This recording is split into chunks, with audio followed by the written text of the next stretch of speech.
Kadarating ko lang dito sa bahay at medyo nakakatuwa na tapos na naman yung isang school year ngayon dahil ngayon yung last day at nakakatuwa no na in full year doon sa tinatawag nating school year dito sa Canada ay tapos na naman. Kasi usually alam naman na nakararami ano na dito ay summer na naman at yun naman sa Pilipinas ay tag-ulan. Kapag tag-ulan ay karaniwan umpisa na naman ng klase, no? Umpisa na naman ng battle ng mga teacher. At nakakalungkot lang din isipin na may mga pangyayari na naman sa school na related ang mga o may kinalaman yung mga estudyante na hindi ko alam kung ano ang kaisipan ng mga estudyanteng ito kung bakit gano'n. Yung isa nga yung pamamaril doon sa isang school dyan sa Pilipinas at nakakatakot yun. Ano? Isa sa mga dahilan kung bakit ang sinasabi ng mga eksperto sa kasalukuyan, it's because of yung pagdisiplina, yung environment, and so on. At maraming mga eksperto ang nagkukomento. No? At syempre, yung safety ng paghawak baril sa ganun nga. Pero ang pag-uusap natin ngayon ay patungkol sa bakit mas mataas ang yung tinatawag nating literacy rate o yung kung titignan kasi natin doon sa improvement rate o yung antas na nakatapos o kaya naman ay antas ng marunong bumasa at sumulat. Kung ikumpara natin, medyo malayo talaga yung index ng Pilipinas sa Canada. No? Siyempre, maraming factor kung bakit ganoon yung tinutukoy nating mga index at maraming dahilan kung bakit ganon yung mga pangyayari sa kasalukuyan. Well, doon sa mga bagay na may kinalaman sa tinatawag nating literacy index, ilan sa mga factor niyan, siyempre yung pagbabudget, no?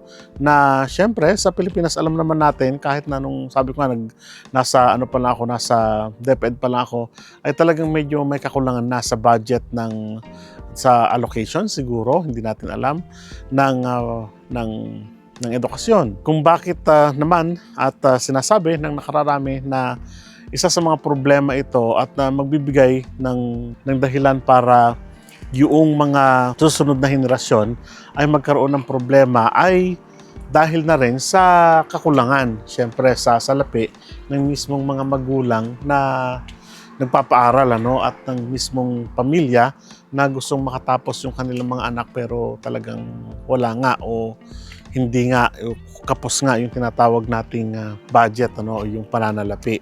So, ganon. So, ilan lamang yun. At isa pa yung, syempre, yung suporta ng gobyerno ay magkaiba dahil talagang kung sabi ko nga, kung kumpara natin, ay malaki talaga ang suporta ng gobyerno ng Canada sa kasalukuyan dito sa sistema ng edukasyon dito sa Canada, sa kasalukuyan, kung kukumpara natin sa Pilipinas. Isa pa sa nakikita natin dito Isa pa sa nakikita nating dahilan kung bakit mataas ang literacy rate ng Canada sa kasalukuyan kumpara sa Pilipinas ay yung tinatawag nating completion rate. Pag sinabi nating completion rate, ito o sila yung mga nakakatapos ng high school, ng elementary at 100% na yung sabihin natin gumagraduate sila o nag-move into next level.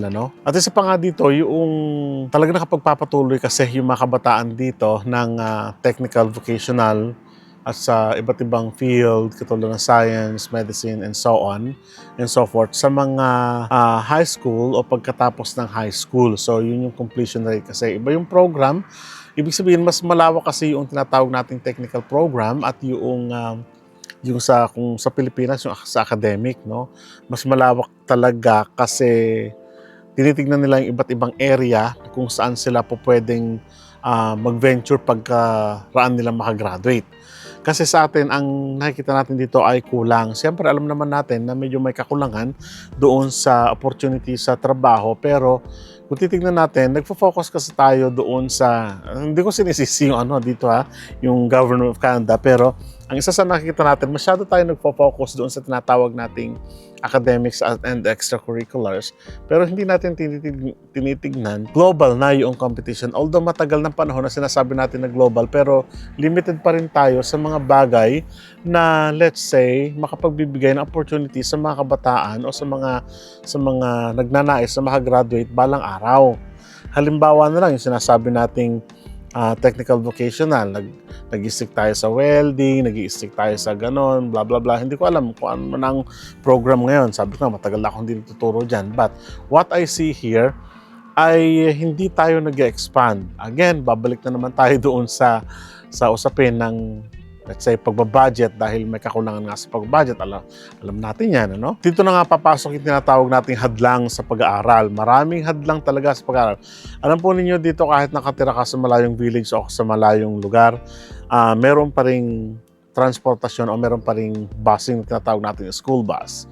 So, halimbawa, yung mga estudyante namin galing pa ng north yung iba. Tignan nyo, layo na nun sa gawin ng northwest, pero may programa kasi dito na kapag hindi o naabutan ng, let's say, ng number of enrollees yung school, ay ibabas nila yung bata kung saan may available na school, parang ganon. So ibig sabihin, hindi hadlang yung transportation kasi dito para makapasok ng sa bata. Di tulad sa atin na talagang na-witness ko ito, no? Halimbawa sa amin, mayroong isang village doon, ako tawagin namin ay Santa Cruz. Nung mga batch namin, nagtuturo ako, talagang problema namin yung lugar doon kasi nga, yung transportation doon ay talagang napakahirap talaga. Nakakaawa talaga yung mga bata. Isa pa yung tinatawag nating problema sa kasalukuyan dito sa Pilipinas ay yung programa na talagang dapat pinagtutuunan ng pansin, hindi yung bangayan sa Senado, no? Nakainis lang kasi. Naisipin na ito pala yung mga programang dapat sana pero hindi na ibibigay sa mga kabataang Pinoy. It's because ang priority nila bangayan sa Senado, something like that. Pero sabi ko nga, halimbawa dito, pag nakikita ko yung mga politician dito, hanga talaga ako kasi ang kanilang priority, kung halimbawa ang priority nila ay budget para sa isang bata, budget yun para sa isang bata talaga. Halimbawa, sabi ko nga, kung ikaw ay isang immigrant at let's say gustong mag-aaral ng Ingles at gustong matuto o yung tinatawag natin pagkatuto ng Ingles, ay talagang paglalaanan ka ng gobyerno ng Canada na talagang ikaw ay bibigyan ng budget. Halimbawa, sa literacy program, English as second language, parang gano'n. Bibigyan ka talaga ng budget doon. So, ibig sabihin ay talagang paglalaanan ka ng guro na yung guro na yun, siyempre, babayaran ng gobyerno para matuto ka sa wikang Ingles, parang gano'n. Ano? Halimbawa, sa amin, sa school namin, meron kami tinatawag na EAL, English Language as an alternative language or second language, parang ganon, na talagang may isang teacher doon na nagtuturo ng phonics, ng translations, something like that, English programs, lahat-lahat na, literacy, literature, everything, para lang matuto yung isang bata, no? O yung grupo ng bata, maximum of 10, maximum 7, depende sa laki ng kwarto. So, pero may programa ang gobyernong ganon. So, ibig sabihin, yung mga ganitong programa ay essential, ano? Although wala naman tayong ganong problema siguro sa Pilipinas dahil sa tingin ko marunong naman tayo mag-English, pero ang nakakaano lang dito, medyo nakakalungkot. Sabi ko nga, yung paglalaan ng budget para doon sa talagang dapat sanang programa. Halimbawa, kung may batang nahihirapan, di sana tulungan o di sana ay bigyan ng importansya o ng, let's say, ng talagang atensyon. Halimbawa, may kakulangan sa pagbasa, mayroon sana dapat programa. Meron naman kami nung high school, meron kaming tinatawag na English Resource Center. Meron kaming ganon. Pero dahil nga siyempre, again, sa kulangan ng budget, walang maitalagang teacher. So yung mga ganon sana, no? Na paglalaanan ng budget ng gobyerno. Again, sabi ko nga, instead na yun ang pinag-uusapan yung putukan na naman sa Senado. Naiinis talaga ako eh. Isa siguro sa panghuli na babanggitin ko kung bakit mataas ang literacy rate ng Canada kumpara sa Pilipinas ay yung araw-araw na paggamit ng tinatawag nating ng pakikipagtalastasan, ano? So siguro dito sa bagay nito wala tayong problema. Pero again, papasok na naman sa program kung ano ba yung dapat nating ilaan. Kung ano ba yung dapat nating, hindi na issue siguro yung wika sa atin, pero kasi ang nakikita natin dito dahil sa mataas nga yung tinatawag nating programa ng Canada sa kasalukuyan ay mayroong talagang specific na programa sa bawat subject. Halimbawa, dito sa amin, dito sa Regina Catholic School, ang pinagtutuunan namin, dito sa Saskatchewan, as a curriculum, pinagtutuunan ay English, writing, and arithmetic, o yung numeracy kung tawagin natin, ano?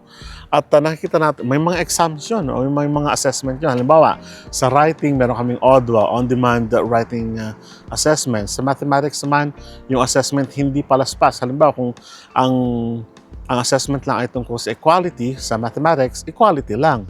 Kung halimbawa ang assessment naman sa writing ay writing lang, parang gano'n, no? At doon sa pagbasa naman, meron din kaming oral na tinatawag natin, yung Hegarte o ang daming program ang daming program na talagang may budget talaga. So, ibig sabihin nito na kung talagang paglalaanan sana ng gobyerno natin yung edukasyon natin, well, talagang pinaglalaanan. Pero ang ibig sabihin, napupunta nga ba? Hindi natin alam. So, ang sabi nga ng isang kaibigan ko, nako, malayong mangyari sa atin yan dito sa Pilipinas. Panalangin na lang na tumaas pa ang literacy rate. Mataas ang literacy rate natin in the sense na ikukumpara natin sa may mababang literacy rate. Pero kung ikukumpara natin sa iba't ibang bahagi ng daigdig, medyo mababa pa rin tayo dahil nga sa mga ilang factor na binanggit na natin. So hopefully ay pagdating ng panahon ay magkaroon ng kalinawan yung tinatawag nating toong budgeting na talagang nakalaan naman para sa mga estudyante na sa kabataang Pinoy na sinasabi nating pag-asa ng bayan, pero hindi ko alam. Sa nangyayari ngayon, ang dami-dami, no? Ang dami-daming problema ng mga kapwa ko guro diyan sa Pilipinas. Ang dami-daming dapat ayusin, programa. Sabi nila ang gulo-gulo daw, hindi ko na alam. No? Pero dapat may specific na program ang ating gobyerno para nang sa ganon, pagdating ng panahon na talagang implementation ng program, hindi naman mahirapan yung mga guro natin. Ano? So kasi nakakaawa naman, konti na nga ng budget ng guro, babawasan nyo pa, parang ganon. Sige po, sa susunod na, kita-kita tayo, paalam.